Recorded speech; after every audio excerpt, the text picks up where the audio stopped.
нийгмийн эрүүл мэндийн үндэсний төв үзүүлж байна. За өнөөдөр та бүхэндээ давс орлуулах бүтээгдэхүүнийг ашиглаад цаг хугацаа бага шаардах гэрээ нөхцөлд хийж болох энгийн жоруудыг танилцуулж байна.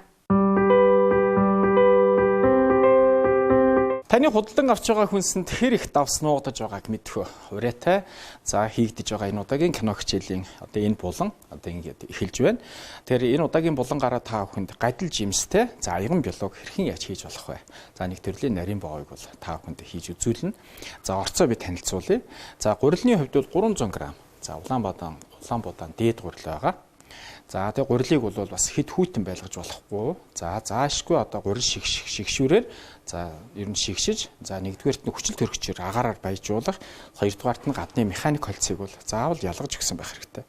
За дараа нь 2 ширхэг дахианы өндөг. За өндгийг бол яг хэрэглэхийнхээ өмнө бас цохих одоо зааврын дагуу угаана.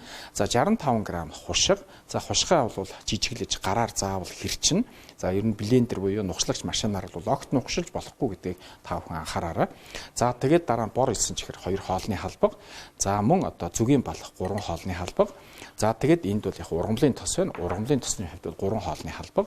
За 4 хоолны халбаг шингэн сүү, 3 ширхэг гадил жимс. За ингээд одоо бол яг өнөөдрийн маань бол гадил жимстэй бялуу инхүү бэлэн болох юм. За тийм учраас бол бас та бүхэнд бол энэ бүтээгдэхүүнийг ингээд сайн хараад ажиллах юм бол огт бол давсны яг норм энд бол ерөөсөө оролцоо бол огт байхгүй байгааг бол та бүхэн харж байна. За тэгэхээр бол заавалшгүй одоо давсыг бол яг бид бол хоол хүнсэнд бол хэрэглэх ёстой гэсэн ийм одоо ойлголтоос бол одоо өнөөдөр бол салах ёстой байна шүү дээ. Тийм учраас энэ дэлхийн за давсны одоо мэдээлэл сурчилгааны 7 хоногийн за энэ хүрээнд бол хийж байгаа энэ удаагийн булангаа инхүү эхэлье. За ингээд шилэн одоо гурил зурах аяг байна. За гурил зурах аягандаа эхлээд зурах өмдсөн холц бэлтцээ бол бэлдэнэ. За 4 хоолны халбаг шингэн сүү. За 2 хоолны халбаг зүгийн бал.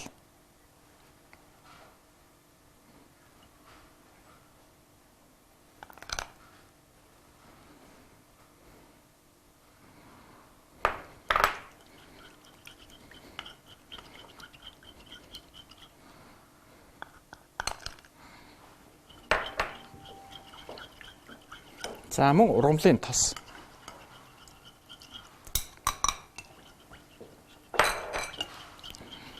За 2 хоолны албаг бор 9 чихэр.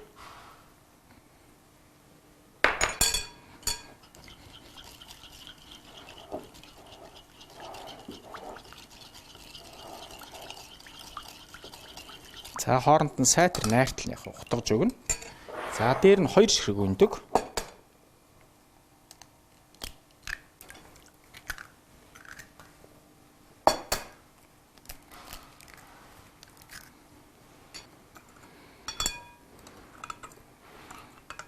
Хальс орцсонгүй. За хушиг. За хушгаа яг жижиглэж гараар хэрчиж өгнө.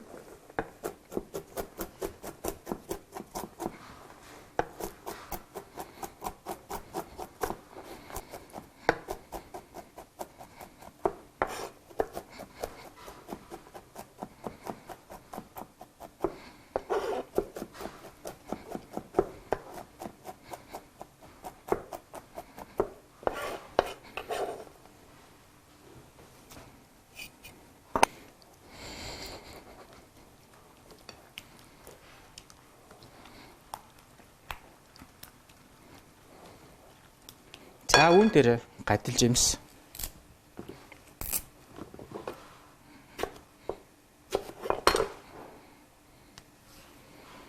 За гадил жимсээ хийгээд нухаад бяцалж өгнө.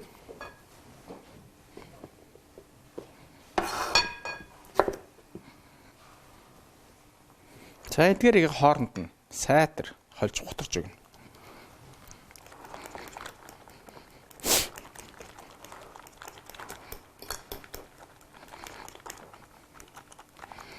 За ингээд сайхан хооронд найртал утгаж өгнө. За тэг үүн дээр яах вэ? Одоо 300 г шигсэн гурилаа хийж өгнө. За энэ бол яг гадил жимстэй. За аяган бялооны үндсэн зууран бол гарч ирнэ. За 300 г.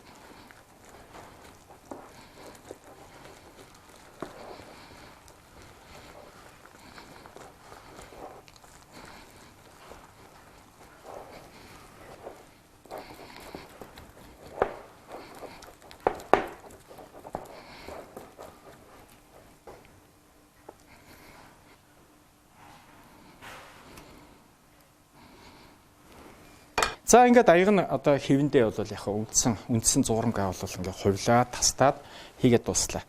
За ажиллагаагаа бол одоо эхлэхийн тулд ялангуяа одоо дулааны боловсруулалт тийм ээ 2 дугаар үе шат гүйцээж боловсруулах ажиллагаа эхлэхээс өмнө за шар шүгэгээ 180 хэмдээр тохируулна. За тэгээд дээр доороос нь за ингээд яг нийтдээ бол 20-25 минут бол маш зөөлөн галаар бол жигд бол шар жигэнж бол гарах юм. За хамгийн гол юм бол ер нь ямар ч төрлийн нарийн боовыг бол хийх явцад эхний 10 минутанд хаалгыг бол ер нь бол онгойлох бол 20-тэй байдаг. За үүнийг бол та бүхэн яг санаж ажиллаарай. За ингээд шарах шүгэнд.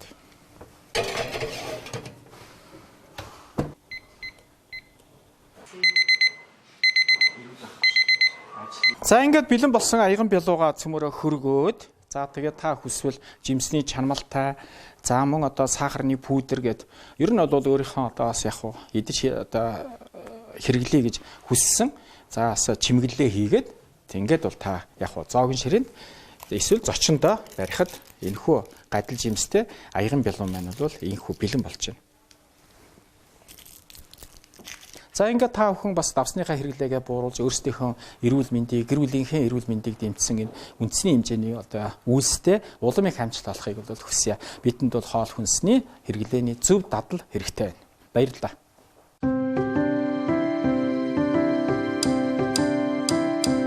2015 онд Монгол Улсын засгийн газар давсны хэрэглээг бууруулах үндэсний стратеги батлаад за 25 он хүртэл Монгол хүний давсны хэрэглээг 30 грамаар бууруулах нөгөө талдаа үйлдвэрийн аргаар боловсруулсан хүнсний бүтээгдэхүүний давсны агуулмжийг 40%-аар бууруулах, за хоолны давсны агуулмжийг 40%-аар бууруулахын зорилттой ажиллаж байгаа.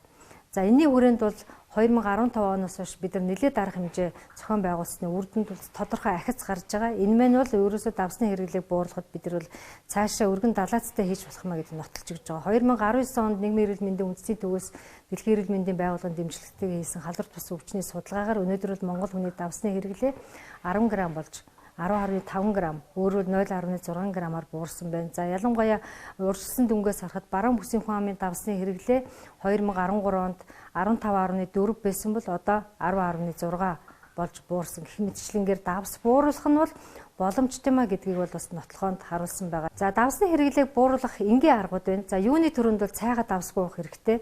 За цайгаа бид нар давсгүй байх юм бол давсныхаа хэрэглээг 2 граммаар багасгаж болно гэдгийг судалгаагаар нотлогдсон байгаа. За хоёрт нь хоол хүнс худалдаж авахдаа давс ахтай хүнсний бүтээгдэхүүн ялангуяа хүнсний бүтээгдэхүүний шашхыг бол дээрх натрий болон давсны агуулмжийг хараад 100 грамдаа 0.3 граммаас бага давсыг сонгож авах хэрэгтэй. За гуравт нь үйлдвэрийн аргаар боловсруулсан бүтээгдэхүүн ялангуяа нөөшөлсөн бүтээгдэхүүн тийм ээ утсан махан бүтээгдэхүүн эдгээрийг бол бага хэрэглэх. За дөрөвт нь гэртээ хоол хүнсэнд хийж байгаа давсаа бол айжин багасгах.